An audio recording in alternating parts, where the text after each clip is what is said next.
le monde, j'espère que vous allez bien, je suis ravie de vous retrouver aujourd'hui dans cette courte vidéo. Oui voilà, pour une fois, je pense pas que je vais vous blablater pendant presque 20 minutes. On va faire une vidéo plus courte. Aujourd'hui, j'avais envie de vous parler de mes suites de séries que j'aimerais bien poursuivre d'ici la fin de l'année. Alors, je vais vous faire une petite sélection, ça va être une sélection de 5 livres, c'est pour ça que ça va aller vite. Évidemment, je pourrais vous en montrer bien plus parce que des séries commencées, j'en ai à la pelle. Mais voilà, j'avais pas envie de vous faire une vidéo trop longue. Et puis en plus de ça, vu que c'est les séries que j'ai très envie de poursuivre d'ici la fin de l'année, autant vous dire qu'il y reste quoi? Il reste 1 mois et demi à tout péter au moment où vous verrez cette vidéo. Donc je préfère être aussi un tant soit peu réaliste. Je vais pas non plus vous montrer des suites de séries dans cette vidéo dont j'ai déjà lu un tome il y a peu de temps. Par exemple, j'ai lu un tome il y a pas longtemps d'une série que j'adore qui est Charlie Davidson.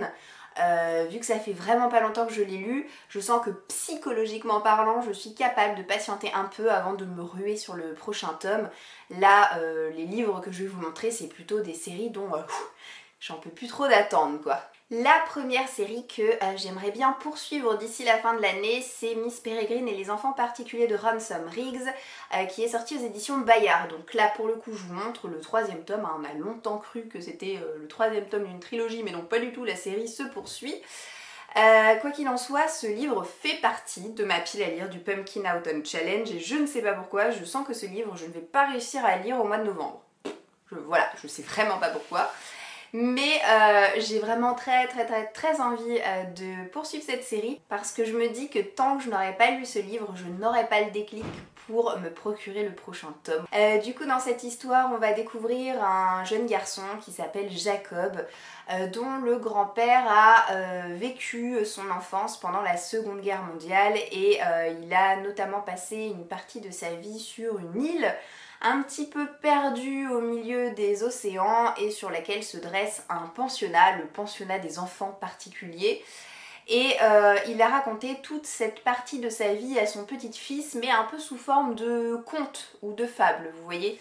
Tant et si bien que pendant longtemps, pendant des années, Jacob n'a pas cru une seule des histoires que lui racontait son grand-père, tellement ça lui semblait abracadabrant, parce que les histoires de son grand-père étaient peuplées de personnages assez atypiques et assez incroyables.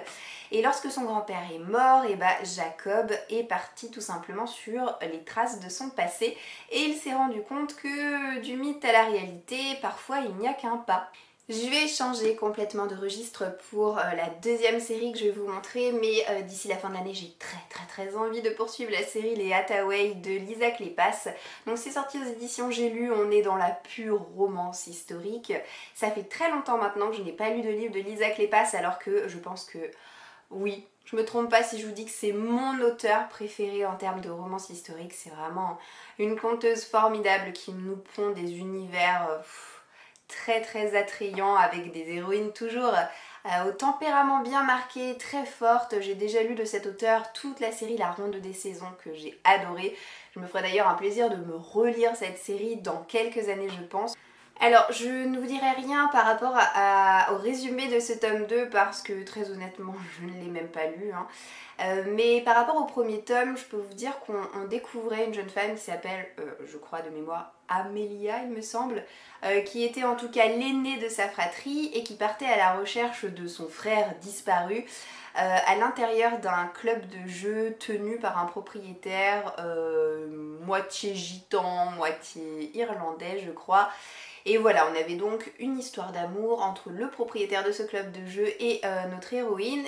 Et du coup c'est comme ça que chaque tome porte tour à tour sur l'un des frères ou l'une des sœurs d'Amélia. Évidemment, je suis obligée de vous montrer un roman de type fantasy parce que c'est un genre littéraire que j'adore et là du coup je vous montre une série dont j'ai lu le premier tome l'année dernière et que je n'ai pas encore eu l'occasion de poursuivre. J'aimerais vraiment que ce soit le cas d'ici la fin de l'année parce que j'avais eu un coup de cœur l'année dernière pour le premier tome de la série Les Messagers des Vents de Clélie Avitt. Donc c'est une série française et une série d'une qualité incroyable. L'auteur nous a pondu un univers particulièrement foisonnant, particulièrement riche visuellement parlant, avec des personnages marquants et très forts, et j'avais adoré la mythologie inventée par l'auteur. J'étais vraiment tombée sous le charme de ce qu'elle nous a créé et très curieuse de découvrir le tome 2. Je pense que j'ai laissé traîner sciemment ce livre dans ma pile à lire, dans le sens où c'est une lecture qui est, on va dire, assez exigeante parce que il faut vraiment s'imprégner de l'univers, encore une fois, que l'auteur a créé. Ça ne se fait pas en 5 minutes, ça se fait en un peu plus longtemps et je pense que voilà, j'aspirais à lire d'autres livres entre temps, sauf que voilà, ce laps de temps s'est transformé en quasiment une année, hein, si c'est pas plus. Donc là je me dis qu'il est grand temps d'y remédier et de poursuivre pour moi la découverte de cette série.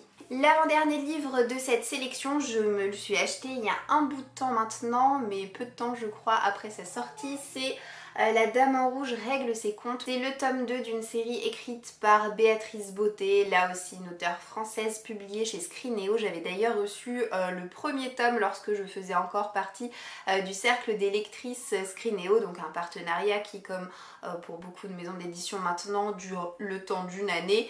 Et j'avais eu un coup de cœur pour le premier tome et je m'étais jurée de poursuivre cette série. Donc voilà, encore une fois, lors de sa sortie, je m'étais ruée sur l'achat de ce tome-là, sauf que le temps a passé, je ne l'ai toujours pas lu. C'est fort dommage parce que là aussi, c'était un univers qui a vraiment su me satisfaire. On est dans le registre fantastique et on fait la connaissance donc d'une héroïne qui s'appelle Violette et qui a la particularité d'être voyante. En fait, elle peut lire l'avenir dans l'eau sous toutes ses formes. Ça peut être une flaque d'eau dans la rue, comme ça peut être à l'intérieur d'un verre d'eau, peu importe. Et elle a été longtemps exploitée pour ses dons par une femme qui était un petit peu devenue son mentor et puis qui se faisait tout simplement de l'argent sur son dos. Et un jour, elle a fait la rencontre d'un jeune journaliste qui a complètement changé sa vie et puis ce faisant, elle est entrée de plein pied dans une enquête et ça a failli très très mal se terminer pour elle. Donc c'est un livre qui mêle un petit peu les genres fantastiques, historiques et policiers et c'est franchement un mélange qui fonctionne à merveille. Je sais pas du tout si ce tome 2 est d'une aussi bonne qualité que l'a été le premier tome parce que très honnêtement je n'en ai entendu aucun retour, je n'ai même pas cherché à lire les avis ou quoi que ce soit, voilà, j'ai pas fait ma curieuse hein.